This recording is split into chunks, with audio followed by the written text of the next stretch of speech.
Muchas gracias, estimado televidente, por mantenerse en nuestra sintonía. Vamos a seguir platicando en torno a la vida, obra y al trabajo de Helen Keller e indiscutiblemente de Anne Sullivan. En el trabajo que ustedes desempeñan, indudablemente vamos a encontrar a muchos ciegos, sordos y mudos. Obviamente, hoy, a diferencia de finales de 1800, que fue la época en que le toca vivir a Helen Keller, pues han de haber más instituciones especializadas para atender estos casos especiales, han de haber otros profesionales, la pedagogía ha de haber evolucionado, me imagino también. En este sentido, ¿qué huella ha dejado la vida de Helen Keller y de Anne Sullivan en el aporte que ustedes como educadoras, como mentoras, como psicóloga y como pedagoga ha dejado? Bien, yo creo que es un aporte invaluable. Yo creo que todavía no hemos terminado de conocer todo lo que Helen Keller y Anne Sullivan aportaron a la humanidad. Sin embargo, podemos saber que Fundal, que es la única institución en Guatemala, que es una institución privada, que surge también de ese encuentro de una familia con un joven sordociego al que adoptan, porque este surgimiento también tiene un surgimiento de gran calidad humana, y ellos crean una institución al relacionarse con otros padres que tienen hijos igual sordociegos. Entonces, el aporte de ellas trasciende a una institución en el país que beneficia a una gran cantidad de niños, porque tampoco son muchos los niños sordociegos, podemos decir, pero el hecho de que no sean muchos no quiere decir que su vida no sea tan importante de poder encontrar una vía para poder apoyarles. O sea, hay avances, pero yo diría que esta organización en Guatemala, que es Fundal, la Fundación Alex, está haciendo lo propio y está construyendo lo propio útil para este país, tomando ese ejemplo de Helen Keller, porque nosotros estamos en un contexto que es distinto al de Estados Unidos, probablemente con menos recursos que los que ellas tuvieron, aunque era en siglos pasados, todavía seguimos teniendo precariedades en todo esto. Sin embargo, un elemento que es, digo yo, determinante es que la gente confía en que estos niños son capaces de aprender, y entonces eso lleva a buscar las estrategias y las vías para poder lograrlo. Y yo creo que esas condiciones son similares a las que vivió Anne Sullivan y Helen Keller en su momento, y que todavía se viven en el país, y que también se están como socializando y dándolas a otras, para decir, bueno, aquí no creemos, ¿verdad? Estamos creyendo en lo que no vemos todavía, en muchos casos, ¿verdad? Y yo creo que es la fe quien nos hace saber que es posible lograrlo.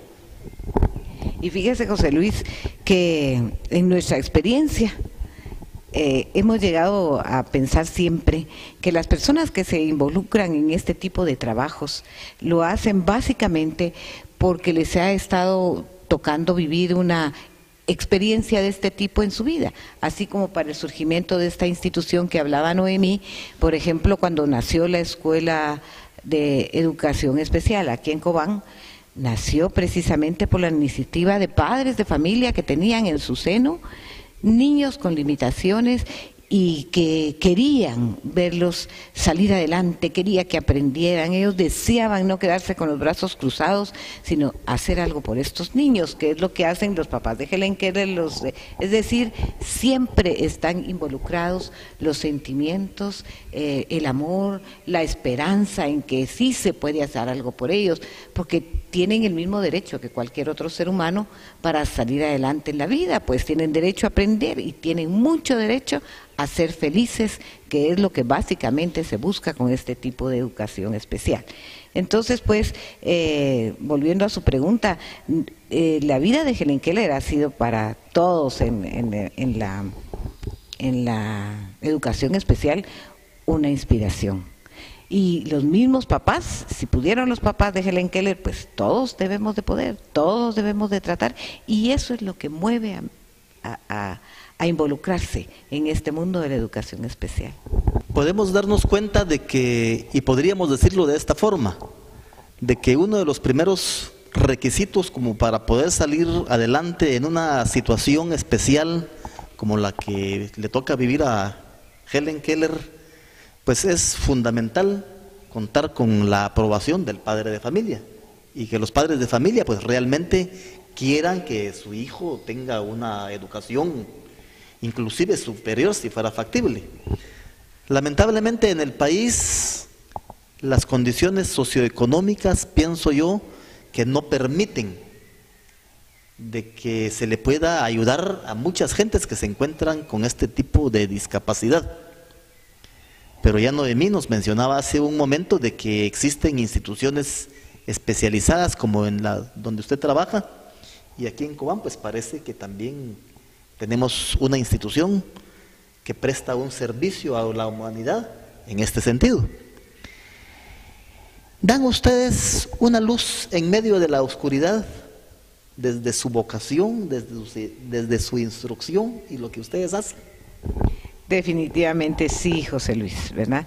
Hemos visto resultados maravillosos en los niños que necesitan educación especial, cómo pueden aprender. Y Helen Keller es un gran ejemplo, ¿verdad?, a nivel mundial. Pero nosotros aquí, localmente hablando, pues yo creo, Noemí, que es imposible que no recordemos la Escuela de Educación Especial en sus inicios. Fíjese, José Luis, que tuvimos una experiencia maravillosa. Yo pues realmente nunca podré olvidarla cuando hicimos las Olimpiadas Especiales, porque fue traer a todos los niños que estudiaban en los establecimientos de educación especial en Guatemala a que vinieran a unos juegos deportivos. Pero lo que a mí especialmente me impactó fue ver que toda la población estaba impresionada de ver niños que tenían distintas discapacidades, uniformados con sus pants, con la alegría de que van a competir en medio de todas sus limitaciones. Y esas Olimpiadas Especiales se siguen haciendo a nivel mundial y siguen trayéndoles a los niños esa felicidad que yo les digo es lo que uno como profesional persigue, que consigan estos niños con sus limitaciones, ¿verdad? Y que ya está demostrado que tienen limitaciones de un modo, pero tienen muchas capacidades de otro. Los niños especiales también nos enseñan, Noemí, ¿verdad? Y fíjese, José Luis, que uno aprende de ellos. Va viendo usted esa esperanza, esa ilusión, ese deseo de salir adelante, esa persistencia que todos nosotros, con todos nuestros sentidos bien puestos, muchas veces no la tenemos para salir adelante en la vida, ¿verdad? En cambio, a ellos eso incluso les sirve como de estímulo para poder luchar, buscar su superación. Y como usted decía, los padres de familia son básicos para todo este tipo de cosas, porque cuando un niño es pequeñito, él solito no sabe buscar esas ayudas, ¿verdad? Uno, como papá, tiene la obligación, y todo depende también mucho de su formación, porque fíjese que hay algo en Helen Keller que no hemos mencionado. Ella no solo se preocupó de la parte técnica de irse superando, de ser estudiante que hasta ganó un cum laude, sino que también se preocupó mucho por los derechos de los trabajadores. Ella buscaba los derechos de la gente discapacitada, los derechos de los obreros, los derechos de las mujeres. Luchó muchísimo en este sentido. Incluso estuvo involucrada en un partido político socialista porque tenía esa sensibilidad que solamente puede dar el sufrimiento. Cuando a usted le ha tocado sufrir, naturalmente tiene una capacidad especial y sus actitudes son especiales para enfrentar ese tipo de cosas. Entonces, pues ella tuvo esa gran sensibilidad, pensar en los demás, querer ayudar a los demás, no solamente pensar en sí misma y en sus grandes logros, ¿verdad? Y escribe en sus obras todo ese tipo de cosas que la hicieron a ella ser pues una sordociega, ¿verdad?, que logró salir adelante, más que muchos que no tenemos limitaciones. Estamos llamados a hacer luz y cada uno tiene que florecer en ese espacio donde es colocado, ¿verdad? O sea, yo creo que sin una arrogancia y hemos aprendido que tan valiosa y hermosa es esa hierba que crece bajo un árbol como el árbol mismo, ¿verdad? Que le da esa sombra. Entonces, Definitivamente tenemos un compromiso, no solo como padres o madres, de guiar también a nuestros hijos en esto, sino también de poder compartir y aprender y animar a otros padres. Y eso creo que es lo que nos ha permitido en algún momento aprender, no solo de las personas con discapacidad, sino también aprender del sufrimiento, de la esperanza, de la alegría de muchos padres más, porque somos luz en conjunto, diría yo, ¿verdad?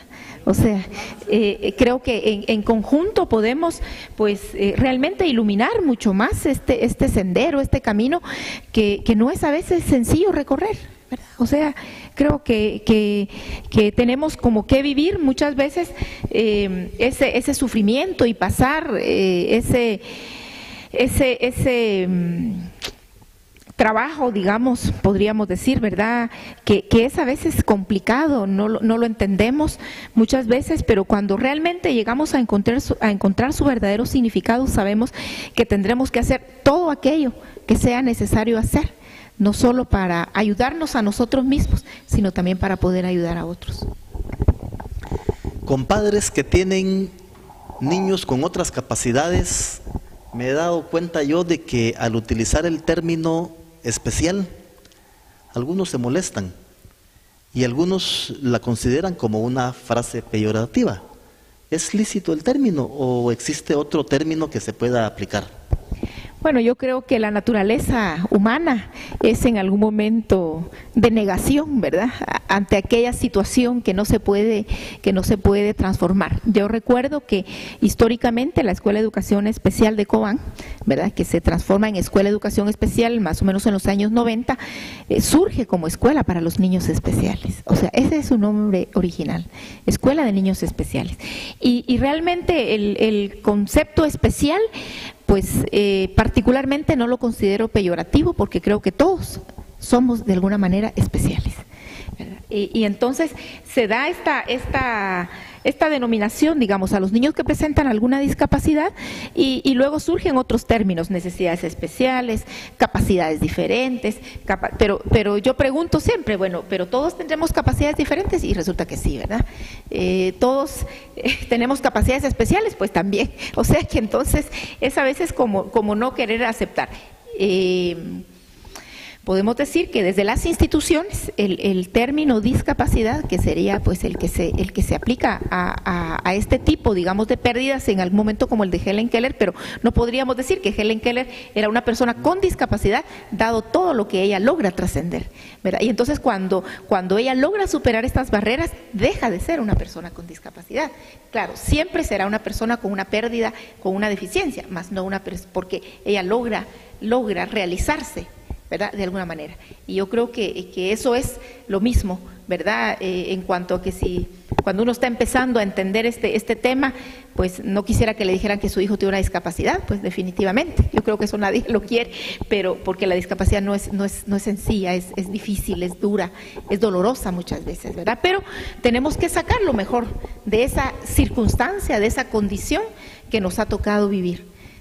Yo creo que los términos, en mi caso, serían secundarios y tiene que prevalecer el sentido humano de la vida y de las personas. Esa es la mayor valoración que tenemos que hacer. Doña Mireya. Pues estaba yo escuchando a Noemí, ¿verdad? Y en realidad tiene toda la razón. Fíjese que el término de educación especial, por ejemplo, se ha ido cambiando precisamente por esas sensibilidades de los padres de familia. Ahora ya no hablamos de niños especiales muchas veces, sino que decimos personas con capacidades diferentes, para tratar de evitar, en lo menos, tratar de evitar que la gente se sienta ofendida o lastimada por ese famoso término especial, ¿verdad?